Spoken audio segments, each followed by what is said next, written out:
निकाय चुनाव को लेकर अलग अलग नगर पालिका और नगर पंचायत से अलग अलग प्रत्याशियों का चुनाव को लेकर क्या विजन है वो दिखा रहा है। तो इसी कड़ी में आज हमारे संवाददाता आदिल पाशा ने बिजनौर जिले की नेहटौर नगर पालिका परिषद से निर्दलीय उम्मीदवार राजा अंसारी से बातचीत की। इस दौरान क्या कुछ खास रहा, सीधा ले चलते हैं आपको। नमस्कार, आप देख रहे हैं नेशन वन। मैं हूं आपके साथ आदिल पाशा। जैसे कि आप सभी जानते हैं, उत्तर प्रदेश निकाय चुनाव का दौर है और 4 मई को मुरादाबाद मंडल के साथ और जिलों में मतदान होना है, जिसको लेकर के इस वक्त हम जिला बिजनौर में हैं और लगातार आपको अलग अलग नगर पंचायत नगर पालिका से लोगों का मिजाज बता रहे हैं क्या है। उसी कड़ी में हम लगातार जो प्रत्याशी उनसे भी हमारी बात हो रही है। इसी कड़ी में आज हम पहुंचे हैं नगर पालिका परिषद नेहटौर में और हमारे साथ निर्दलीय प्रत्याशी राजा अंसारी इस वक्त मौजूद है, जिनसे जानेंगे क्या उनका विजन है नेहटौर पालिका को लेकर के। क्योंकि अगर बात की जाए नेहटौर पालिका परिषद की, उनकी मदर यहाँ चेयरपर्सन रही है और अभी भी लोगों का मानना क्या है, जनता क्या कह रही है, उनके दिल में क्या है और जनता के लिए क्या उनके पास है, राजा अंसारी से जानते हैं। सर, बहुत स्वागत है। शुक्रिया आपका। राय साहब, पहला क्वेश्चन तो आपसे यही है, विजन क्या है? क्योंकि 5 साल आप यहाँ रहे हैं, आपने लोगों के बीच भी रहे हैं, आपने काम भी किए, तो अभी जो आने वाले जो 5 साल हैं उसके लिए क्या विजन आपके पास है? असल में कैसा है कि जब हम चुनाव जीते उसके बाद ये जो दौर रहा है बड़ी तकलीफों का दौर रहा है और इस दौर में मोस्टली ये हुआ है कि कभी लॉकडाउन रहे और कभी एनआरसी के झगड़े रहे, तो तमाम मशक्कतों के बाद उस लेवल पे काम नहीं हो पाया जिस लेवल पे काम होना चाहिए, जिस लेवल पे हमारी सोच थी। लेकिन उसके बावजूद भी हमने बहुत काम करने की कोशिश की है और जो वादे हम पूरे नहीं कर पाए हैं, फिलहाल तो हमारा मानना है कि हम उन वादों को दोबारा से कोशिश करेंगे और उन वादों के ऊपर ही हम काम करेंगे। क्या वो मेन काम होंगे जिन पर इस बार फोकस, प्राथमिकता जो रहेगी? देखिए, मैं अभी पिछली मरतबा भी एक हमारे पत्रकार साथी आए थे, जर्नलिस्ट, मैंने उनसे भी कहा था नगर पालिका जो होती है वो राज्य सरकार के अधीन होती है जी। राज्य सरकार जिस कंडीशन में पैसा देती है उसी कंडीशन में काम किए जाते हैं। लेकिन असल बात ये है कि अगर राज्य सरकार ने भरपूर तरह से हमारी नगर पालिका को सपोर्ट किया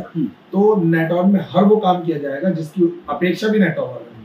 अच्छा, शिक्षा और स्वास्थ्य एक अहम मुद्दे होते हैं किसी भी नगर के लिए, गांव के लिए, उसके लिए क्या रोड मैप होगा अगर नगर पालिका नेटवर्क की बात की जाए? देखा जाए तो हमारे यहाँ पे वैसे तो हॉस्पिटल, गवर्नमेंट हॉस्पिटल भी बहुत अच्छी कंडीशन का है अब आके और गवर्नमेंट कॉलेज भी है, लेकिन यहाँ पे कुछ इंस्टीट्यूट वगैरह नहीं है, इसके लिए लड़के सब दिल्ली भागते हैं। तो कोशिश की जाएगी कि कुछ ऐसा गवर्नमेंट से कुछ ऐसा सिस्टम बनाया जाए, यहाँ पे पढ़ाई बच्चों के इंस्टीट्यूट बनाए जाए जिससे वो कोर्सिंग आसानी से कर सके और मुनासिब पैसों पे कर सके। ये सब चीजें हैं और भी बहुत सारे वादे हैं जो मतलब हमने पिछली मतलब किए थे। हमें मालूम ही नहीं था कि ऐसा वक्त आ जाएगा खराब के कुछ काम नहीं हो पाएगा, लेकिन उसके एवज में हमने निर्माण कार्य और जो एक विकास का पहिया होना चाहिए था बहुत तेजी से दौड़ाया हमने और ये अल्हम्दुलिल्लाह सोशल मीडिया पे हम अभी भी सब चीजें जीती जाती दिख रही हैं। अच्छा, एक चीज जिधर भी हम जाते हैं नगर पंचायत या नगर पालिका, सबसे अहम इशू जो लोगों के हैं वो हाउस टॉप टैक्स और वाटर टैक्स को लेकर के लोगों की जो आम जनता है उनको परेशानी रहती है। कुछ लोगों का मानना ये भी होता है उनके घरों में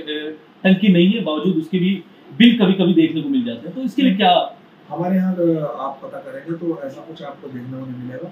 जो हाउस टैक्स था उसी हाउस टैक्स पे चल रहा था सब कुछ। ये लास्ट में मेरे जब कार्यकाल पूरा हुआ, बिल्कुल लास्ट में, तब जाके वो 19 मत जो थे वो बढ़ाए गए, तब जाके मेरे ख्याल में कुछ % हाउस टैक्स बढ़ाया, वरना पूरे 4-5 साल मेरे कार्यकाल में कोई हाउस टैक्स नहीं बढ़ा, कोई भी टंकी का बिल नहीं बढ़ा। जो पुराने कार्यकाल में था वही पूरे इस कार्यकाल में चला। लेकिन जैसे ही मेरा चुनाव कार्यकाल पूरा हुआ तो उससे कुछ 2-3 महीने पहले थोड़ा बहुत बढ़ा। अब दोबारा से नगर पालिका में जाएंगे तो इंशाल्लाह जो बड़ा है उसको तो छोड़िए, जो और है उसे भी कम करने की कोशिश करेंगे। राजा अंसारी किसको अपना प्रतिद्वंदी इस वक्त नगर पालिका परिषद में मान रहा है? मुझे लगता तो नहीं कोई है, लेकिन फिर भी भाजपा को सोच लेता हूँ। भाजपा को सोच। अच्छा, एक बड़ा प्रतिद्वंदी इसलिए और नहीं मानता हूँ क्योंकि पूरे 5 साल प्रतिद्वंदी रहा नहीं, तो मैं सोचता हूँ अब क्या मुकाबला होगा। तो इसलिए भाजपा, भारतीय जनता पार्टी का जो प्रत्याशी है वो वन साइड है, सब वन साइड उनका वोट है, वन साइड ही प्रत्याशी है, एक ही प्रत्याशी है, तो मुझे लगता है कि शायद फाइट वहाँ रहेगी। अच्छा, गुणवत्ता को लेकर की बात की जाती है, जो कार्य होते हैं उनकी गुणवत्ता पर अक्सर सवाल उठते हैं, चाहे नगर पंचायत के कार्य हो, ग्रामों के कार्य हो, उसके लिए भी क्या आपका कोई रोड मैप है कि जो काम आप यहाँ कराते हैं उसकी जो गुणवत्ता है उस पर कैसे कंट्रोल किया जाए? देखिए, ऐसा है, गवर्नमेंट के जो सिस्टम है उससे सिस्टम से बाहर गवर्नमेंट से कोई बाहर नहीं निकल सकता।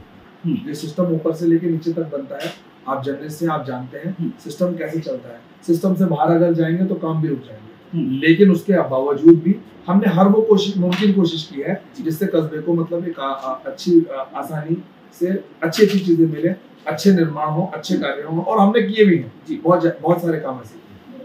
तो 4 मई को मतदान होना है, तो जो नेटौर की जो आवाम है उसके लिए राजा अंसारी का क्या मैसेज है? मैसेज क्या अपील है मेरी नेटौर से, अपने कस्बे वालों से, कि चुनाव तो बिल्कुल पीक पे है और 7 दिन चुनाव के बाकी हैं, 10-15 दिन चुनाव के मिले थे, तो उन लोगों को सबक जरूर सिखाया जाएगा जो लोग अभी आके चुनाव को हिलाने की कोशिश कर रहे थे। लेकिन अल्हम्दुलिल्लाह चुनाव बना हुआ है और मैं समझता हूँ कि शायद ही कोई ऐसा प्रत्याशी होगा जो पूरे 5 साल आवाम के बीच में रहा हमारे। चलिए, बहुत शुक्रिया राजा अंसारी। इस वक्त हमारे साथ बात कर रहे थे नगर पालिका परिषद नेटौर से निर्दलीय प्रत्याशी राजा अंसारी, जिन्होंने साफ कहा कि आने वाला जो वक्त होगा किस तरीके से वो काम करेंगे और जो पिछले 5 वर्ष का जो कार्यकाल रहा है उसके बारे में उन्होंने बात की। आप देखते रहिए नेशन।